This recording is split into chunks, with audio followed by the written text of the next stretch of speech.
Coming up on today's edition of Locked On Eagles, we kick off Super Bowl week with some of the biggest storylines between the Eagles and Chiefs. Plus, head coach Nick Sirianni's brother, Jay Sirianni, he's going to join the show in segment 3 to talk about his brother's success in Philadelphia and more on this Monday edition of Locked On Eagles. You are Locked On Eagles, your daily Philadelphia Eagles podcast. Part of the Locked On Podcast Network, your team every day.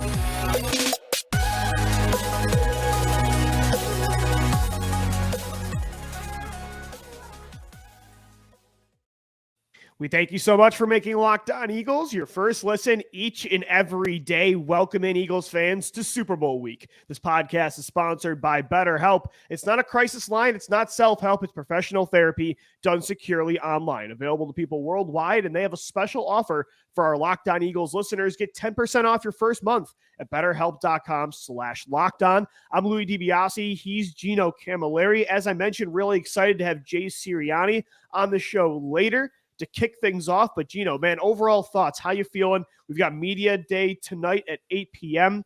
and we're less than a week away from Eagles Chiefs. I'm excited, but getting nervous too. I want this ring really bad. In the words of Alshon Jeffrey, like, why do we got to be doing all this? Like, let's just get to the game. Who's going to be the guy that gets cranky at the end? I would predict it might be a receiver like A.J. Brown. Yeah, absolutely. Nobody wants to go through all the hullabaloo and go through all the media day. They want to just play this football game, and I think that's where we're at too. We're ready to see the football game. This isn't our first time in the Super Bowl in our lifetime. I know it's crazy. This is our third time in our lifetime, Lou, and some listeners might first be time we're covering it though, which feels a little different. That was what I was getting to. That this one is extra special because we hopped on right at the end there. Right after the Super Bowl in 2018, right in June, we started. We met at that Super Bowl, funny enough. So this kind of brings it all full circle. So for all Eagles fans, I mean, I'm sure there are fans that they weren't together and married, and now they're married and have kids, and they're going to celebrate it with their first kid, and you might be celebrating their first kid, Carson or Nick. Yeah, exactly. You might be celebrating it with a different member of your family, different friends. That's why I always look at these games. They're different. Each one is different. This is so much different than 2017. It has a different feel, a different vibe. Yeah, I know Jason Kelce walked up with the underdog shirt on off the plane, but you got to look at this team as favorites in this game, Lou. I mean, Vegas has them at 0.5 favorites right now. That line will probably go to a pick 'em. But, man, what more can they do to prove that they are a top team in the NFL? And that's how I'm feeling. Go into Sunday and believe that you are the favorites in that game. I don't care if Andy's been there and Mahomes is 1-1. This is your game. Go and win it one more time, one more heavyweight round, 60 minutes, just accomplish the job. No, I totally agree. And I love that you said it feels different. This isn't just 2017, because I thought when they won that first ring, I thought to myself, okay, I think they're going to be competing for years to come. They have been, just in a way that we never would have expected. Mm-hmm. And I'm thinking, with that second ring, if they get a third ring, if you think about New England Patriots fans that grew up in the 21st century in the early 2000s, you're like, what did that eventually feel like when it became an expectation? Mm-hmm. And so I was kind of nervous. I'm like, oh man, is the first one going to always feel this great versus the rest? And probably it's never going to feel like a first Super Bowl. But at the same time, like you mentioned, this one to me, I want as bad, because it is a completely different team. This isn't that same core going for a second ring. Sure, it's Fletcher Cox and Brandon Graham, Jason Kelce, and Lane Johnson, but outside of that, it's a brand new team. So this would be their first championship. And it's different because they're not an underdog. They're a favorite against Patrick Mahomes, and they just beat the number one defense, and they play Andy Reid. It would be a whole new storyline. We're covering Locked On Eagles. This is our first Super Bowl together as a show. So there's just so many new feelings that this still feels as nerve-wracking and as desirable of a ring as the last one did. And honestly, we're such nut jobs for this team that, I don't know, they could be going for ring number 8, and I still feel like I'd be nervous and wanting the championship as much as any, because even when they won a ring, just getting a wild card berth meant as much to me. I mean, so I definitely, the feelings and emotions have not changed from what I remember 5 years ago. Absolutely. I probably won't cry, but I might cry if they win it again. I was in tears the last 5 minutes in the Fillmore. I think everybody was, man. It was surreal. It was one of those moments that you'll never forget. And I mean, think about your first time ever buying a car, your first time ever going to an amusement park. You always will remember that. It's special. Yeah. But this one, Lou, I think we have to look at the expectation of it. yes, we might be expected to win this game, but were you expected to be in this Super Bowl? No, that's why I keep saying enjoy this ride, because it's just as special as 2017 with me, because Right.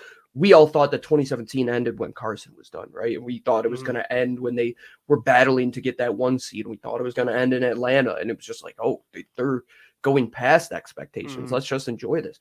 That's what I feel this year. I didn't expect Jalen to be probably the favorite to win the MVP if he wins this whole freaking thing. Right. I didn't expect them to have a top defensive line in the history of the National Football League. I didn't expect them to have 2 1,000-yard receivers, a 1,000-yard rusher.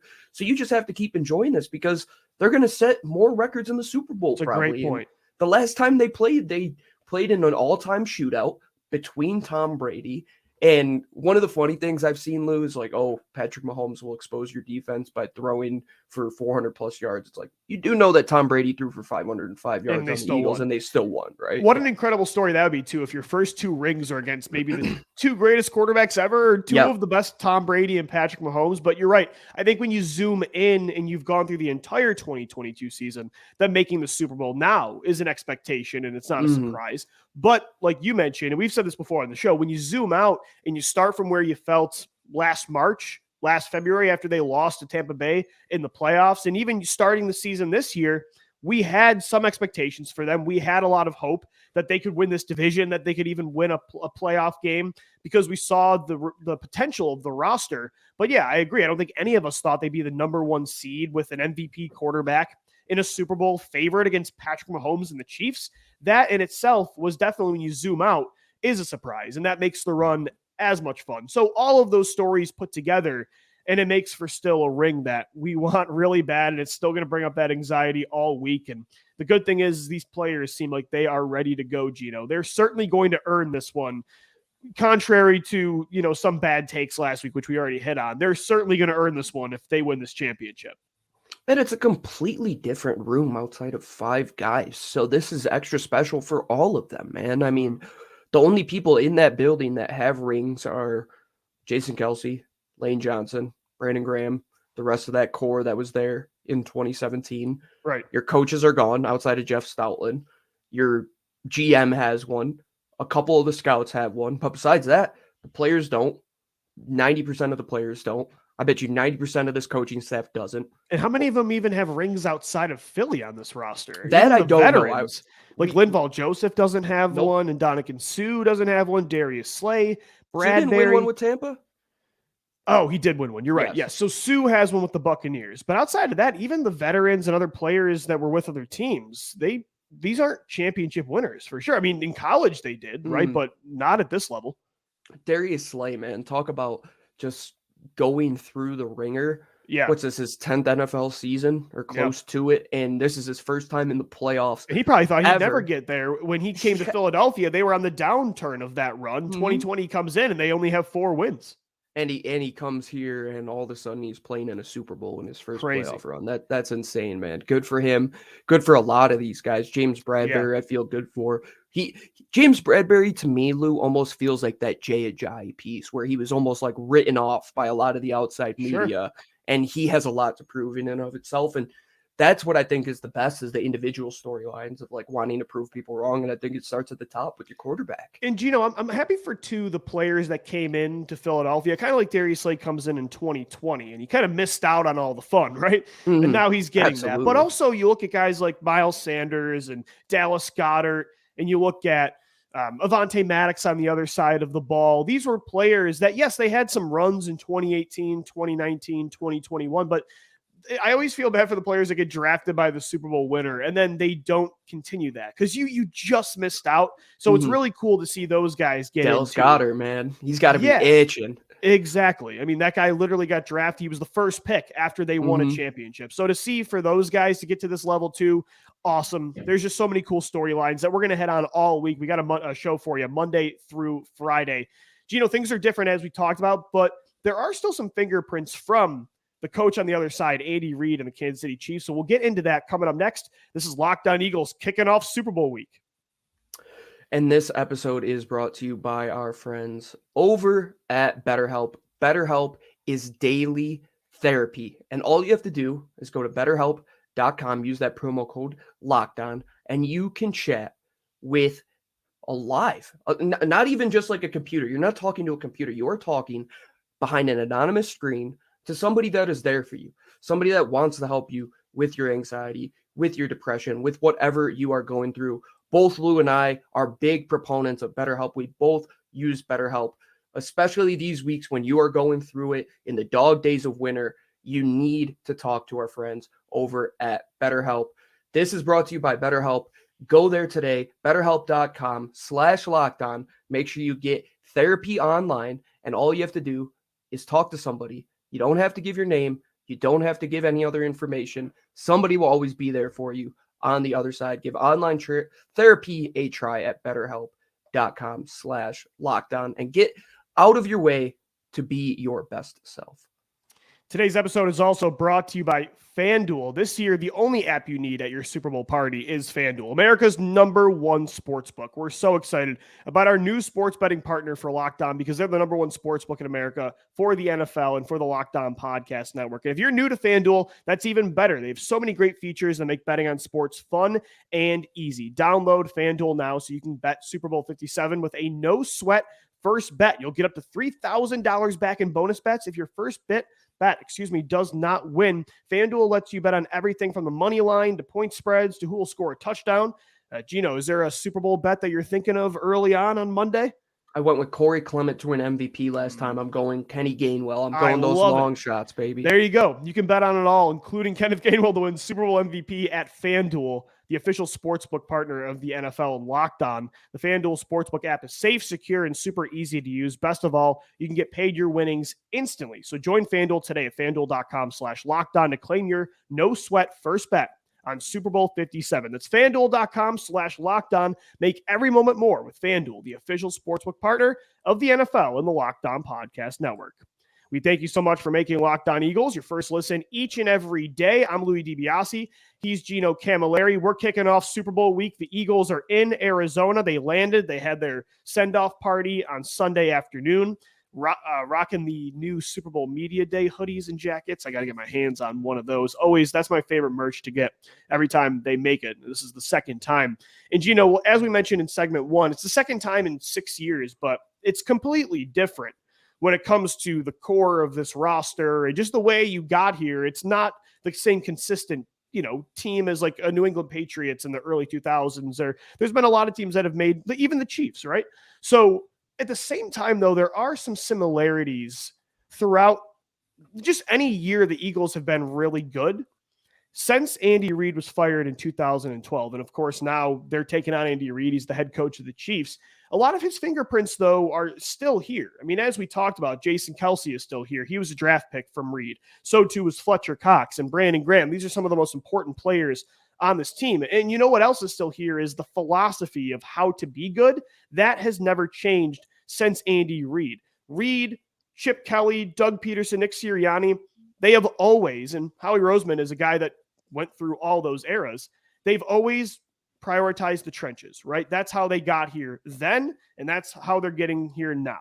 And so that's another thing too, that with Andy Reid, the fingerprints of that philosophy have always been the same. Just consistently investing top picks, top money on both sides of the line. And that has remained the same, I think, for Reid as well in Kansas City. And it has to stem from your owner, right? The guy that has been there the longest through all of those decades, because when he is hiring somebody, he wants to hear your philosophy on team building. He wants to hear how you want to build a team, not just for this year, but going forward. And I'm sure the guy that pulls the trigger to hire the person always wants to hear that we're going to build this team inside out. And he learned that from Andy Reid. Those great offensive line, the Todd Harrimans, the John Runyons, the Jason Peters, the Trey Thomases, the list just goes on for how long Andy was there and just had great players on the offensive line.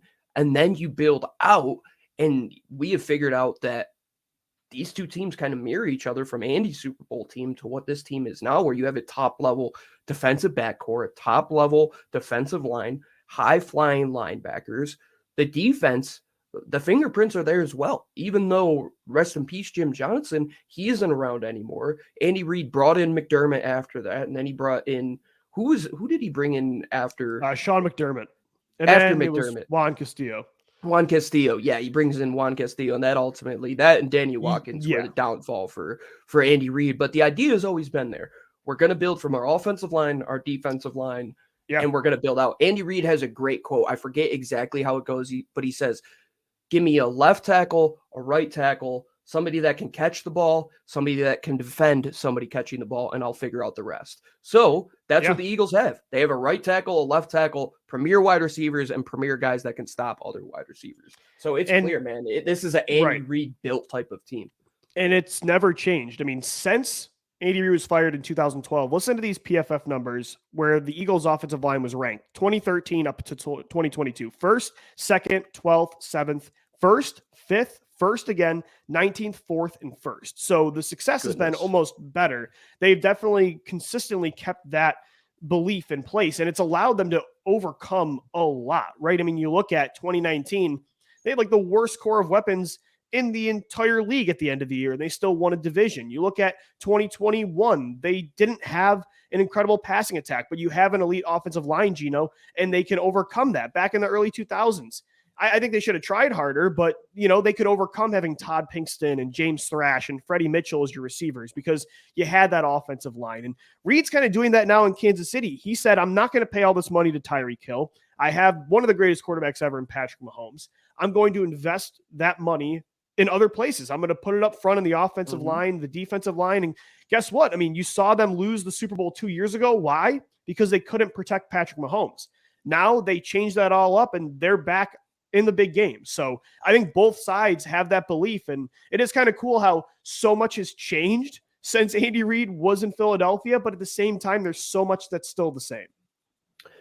And I want to also touch on the point of quarterback, right? Because if you talk about these guys that might be out of the exact paradigm of what it was to take a quarterback in the draft, Patrick Mahomes and Jalen Hurts are right at the top of the list, right? You throw Josh Allen in that conversation as well. These guys that take that not Joe Burrow type of route where you're good in your last year and it makes sense why you're the number one pick. Patrick Mahomes, he might have been picked higher than some people expected. And Jim Nagy kept saying all weekend at the Senior Bowl, Lou, that coming into the Senior Bowl in 2020, Jalen Hurts was a consensus 4th or 5th round pick. Right. He ends up getting picked in the 2nd round by a team that, quote unquote, already had their franchise quarterback.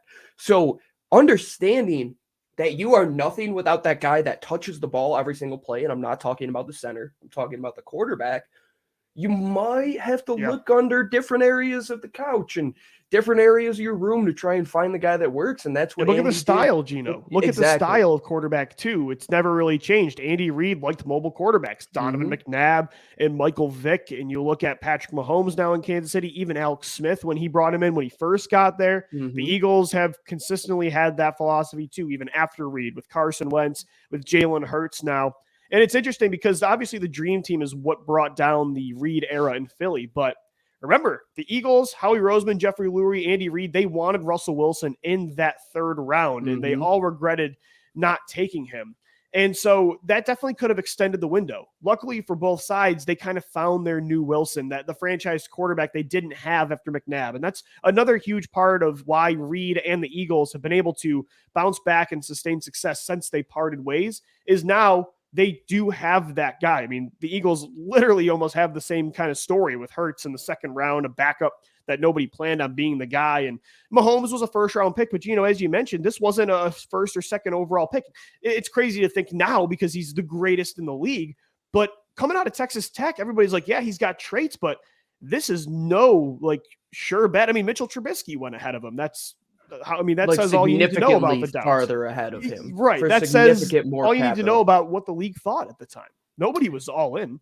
And the last point I want to make on this, Lou, is we talk about Andy Reid's fingerprints. We'll talk about the coaching position. I mean, Jeffrey Lurie, you'd have to believe he's always wanted to try and find a guy that emulates Andy in almost every single way.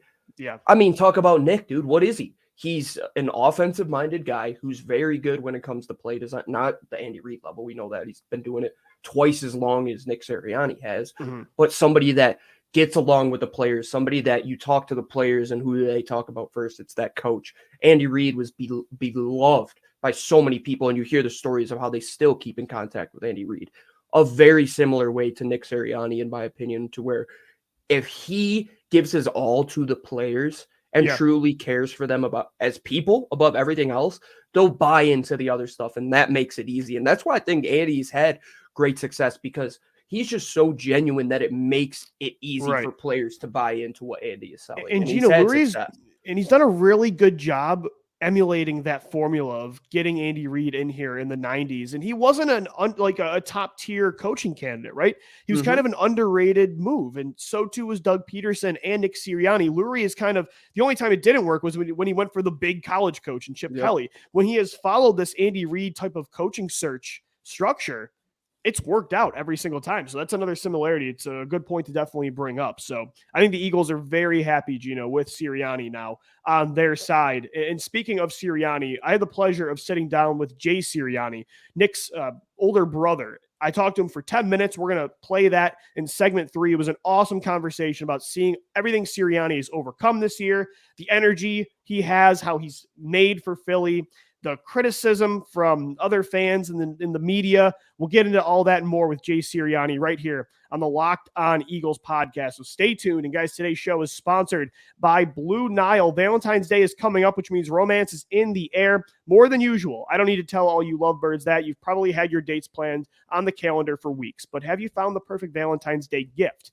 Whether you're celebrating this day of romance or whether you're ready to pop the question, you can find jewelry as unique as she is with the modern convenience of online shopping at BlueNile.com. At BlueNile.com, you can find the perfect piece of jewelry for life's special moments or even create the custom engagement ring of her dreams. Their simple online tools let you choose the diamond shape, size, and clarity, as well as the setting style. Blue Nile's bench jewelers will then handcraft that perfect piece to your specifications. Blue Nile provides expert guidance, in-depth educational materials, and unique online tools that place you in control so you can forget the usual hassles of the jewelry shopping process and focus on the romance. Blue Nile's diamond price guarantees allow you to compare a competitor's diamond against one of theirs. Blue Nile can even meet or beat their price. Every order is insured and arrives quickly in discreet packaging that won't give away what's inside. Shipping is free, and so are returns. Right now, you can save up to 50% at BlueNile.com. That's BlueNile.com for up to 50% off jewelry. That's big. BlueNile.com. So, Jay, obviously, Nick Sirianni, your brother, taken over for the Philadelphia Eagles a few years ago, and just his second year is going to be in the Super Bowl against Andy Reid and Patrick Mahomes and the Kansas City Chiefs. Just how excited are you for your brother getting all the way to the big game in just his second year? Got to imagine, too, the pressure that was on his shoulders just a few years ago, taking over for Doug Peterson, who won the Eagles their first ring, and Nick gets them to the big game again just 2 years later. You know, I mean, first of all, we're super proud of Nick for all of his accomplishments. I mean, he's worked to where he's gotten. You know, he got a chance to get into the NFL and has worked his way up because, you know, he's a grinder, he's a worker, and you know, just proud of where he's at and the opportunity that he has this coming weekend. So, you know, it hasn't really. You know, I was there on Sunday. For the NFC Championship game. I mean, it was surreal. It was awesome, right? Yeah. That stadium was rocking and being down on the field as he was getting the trophy and looking up at the 65,000 people just going nuts. I mean, I'm getting goosebumps right now. It was awesome. But it's still so surreal to us that, like, I don't know if it's going to really hit me until we're there next Sunday, you know, in the stadium for the kickoff of the Super Bowl. It's just, it's still surreal. Yeah, I think that most Eagles fans could probably resonate with that feeling of just the surrealness of how far this team has come since 2020, and to see them get all the way to the Super Bowl, you know, in just 2 years of this rebuild is truly incredible. And Jay, I feel like a lot of people probably didn't think Sirianni and the Eagles would be here at this point. You know, he got a lot of flack last year for some things that I didn't think was fair in press conferences and the 2-5 start. Do you think that Nick has kind of used that kind of stuff as motivation this year? Or how do you think he's, you know, handled the pressure of it's not easy being a coach in Philadelphia, let alone taking over for a Super Bowl coach with that, you know, criticism as well last year? How do you think he's handled that, and how has he kind of used that to, of course, succeed and become a Coach of the Year finalist? Listen, I can't speak for Nick, right? And you guys talk to him a lot, and you know, one thing about Nick is this is who he is. You know, you're going to hear that a lot from anybody you talk to, from people he knows way back when to people he's worked with for the last couple of years. Nick is genuine, right? And He just kept doing what he believed was the right way to do it. He's got his core values. He connects with players. And, after he was hired, and, I guess we didn't realize too, like all the media, I guess, that surrounds the head coach, because Right. we've never been in that position. But you know what? They hired him to coach. They didn't necessarily hire him to give press conferences. They didn't hire him they hired him to coach football and to win football games. And, that's the ultimate goal, right? And I think he stayed grounded and stayed true to what he was going to do and stayed genuine. And I think that's why Right. he's having success. No, I totally agree. I think that's a great way to put it. He was paid to coach, and I think he definitely showed that last year, turning this team around at 2-5 and making the playoffs, and his second year making the Super Bowl. I think that's why Philadelphia loves him so much, Jay, is they love a genuine person, right? A player, a coach, front office member, you name it. That's what Philadelphia loves. I also think they love his energy, right? Philadelphia is a bunch of trolls. We like to trash talk, and we were kind of a gritty fan base for sure. Do you feel like that kind of resonates too with Nick, and maybe that's why he works so well in Philly? Because I think a lot of people, and I think it's understandable why it doesn't work in Philadelphia, but some people just aren't made for the city, but it kind of feels like Nick is wired that way. I mean, he is. He's juiced up all the time, right? Yeah. I mean, he's all gas, no brakes, but that's always how he's been. Like that's how he was as a kid. I mean, and maybe that's being the youngest of three and having two older brothers that, he used to tag along with us and go play backyard football and wiffle ball in the yard. And, he had to always keep up with us. And he's just been able to keep that energy going for, into his 40s. Like, I mean, I have three kids. Coffee is very important to me. Nick doesn't even drink coffee. He doesn't even drink coffee. It's right. insane to me. But again, he's, like I said, that's just who he is. That's the competitiveness of him. He's always been that way. And why would he change now? For sure. And Jay, I feel like two players really gravitate towards him because he is relatable, right? He played this game, he's coached, he's been around the league for sure. Do you think his age too, and maybe the way he can relate to players helps as well? I think you're seeing across the NFL now, younger coaches are getting way more shots and a lot more success than they used to. I think you see that in pretty much everything. Like I'm a teacher, right? And my family is a family of educators. My parents were teachers. That's one of the reasons why all three of us went into teaching and coaching, is because of the impact that our parents had on us. Mm-hmm. And as a teacher, I see how I have to, I'm now at the back end of my teaching career, right? I have less years in ahead of me than I have behind me. But I understand that kids have changed, in the classroom. I think we players have changed in the high school. Those players now are in the collegiate ranks, making their way to the pro ranks. Yep. Things are a little bit different now, and I think Nick, and I don't know if it's just the age. It's just recognizing that the game has changed, things have changed, and you as a coach have to change too, But on the other side of the ball, look at Andy Reid. I mean, he's been doing this forever, and sure. he connects too. So I think you have two coaches that, connect with players.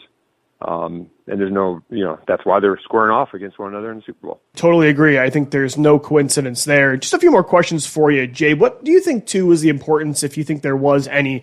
Last year, Nick kind of giving up play calling for the most part and really focusing more on the overall job of coaching the entire roster. Do you feel like that helped him develop at all, after that 2-5 start to make the postseason, to kind of, take the leap he has in year two? What is the benefit, you're a coach yourself, of maybe giving up that responsibility and just of overall being a coach for the entire team and not just focusing on, one area of, being an offensive mind? The number one goal is to win. Right. And you're going to do whatever you can do, to win. If that means sacrificing some things, you have to be, humble enough to be able to do that. Sure. Again, I'm at a different level as a high school coach, and high school coaches can relate that you are pretty much in control of everything, right? You're the GM, you're the security guard, you're the trainer, you're filling up the water. It's really hard to let some of those things go and delegate. And it's hard at the high school level. It's hard at the collegiate level. It's hard in any job that you do. But if you realize that if you have to give those things up in order for the betterment of the overall organization, that's leadership. That's leadership. So, I never really talked to Nick about that, so I can't answer and speak for him. But when I saw that and, I understood that this was for the betterment, that's a leader. I mean, that's a leader. Absolutely. Totally agree. I think, too, you see across the NFL right now, so many coaches want to be play callers. For Nick to give that up, I definitely, use the word humble, and I think that is a true leader.